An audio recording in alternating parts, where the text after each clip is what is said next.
सजेई हेलाणी पूजा मंडप आउ दिनक परे माँ बागदेवी सरस्वती पूजा से पूरा पल्ली उत्सव मुखर। माँ को मुंडय मूर्ति रे शेष स्पर्श पाई जीवंत करिबारे लागि पड़िछंती मूर्ति कारीगर।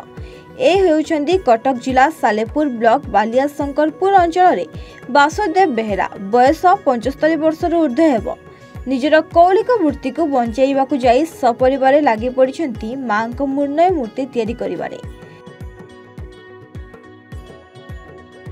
सुनेली रूपेली लाल हलदिया एमिति केते प्रकार छोट ठारू बड़ा आकृतिर मूर्ति तैयारी करिछंती से। किछि मूर्ति तैयारी होई सारिलानी एवं आउ किछि तैयारी मध्ये चलिछि।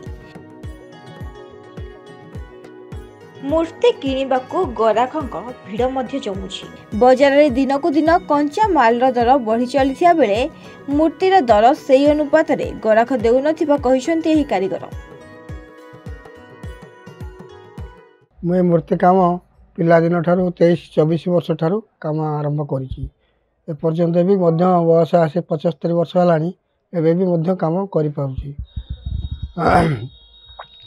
बहुत लोक नियंती बहुत प्राइज मिली सर्टिफिकेट बहुत पाई। मूर्ति शीत टाइम देह टे खराब अच्छी बेसी करी तथापि छोट मूर्ति 200-300 कर बड़ भी 20-25टा कर आजिकल जो दर दाम सब बढ़लानी आउ लोक ता बुझुना कि टाउन रे जो पैसा आमर ये गाँव लोकाल एरिया रे ता नहीं। मधुस्मिता बेहेरा बालिया शंकरपुर घर ये प्रति वर्ष आम आमर मौलिक वृत्ति आमर एटा आम पिला निहाती 50 वर्ष खंड है बापा बोऊ शाशु शशुर करें एवं शिखिकी मूर्ति करुचु लोक सब आड़ू बहुत बहुत दूर भी लोक आसिकी नौकरी मूर्ति किंतु मूर्तिर किंतु चाहिदा ना ये है मूर्तिर जी आम जहाँ चाहिदा लोक खाली सब कहते कम पैसा दियो एमती कहते आ सरस्वती तो पूरा पूरा कम चाहिदा गणेश ठारू।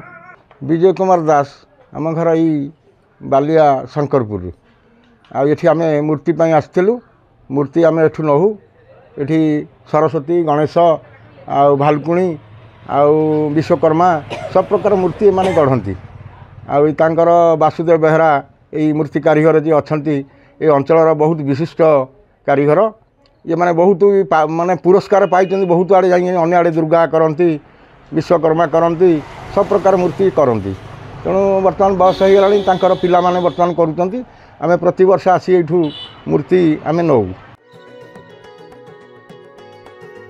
Salepur Jogeshwar Biswal report A1 Odisha.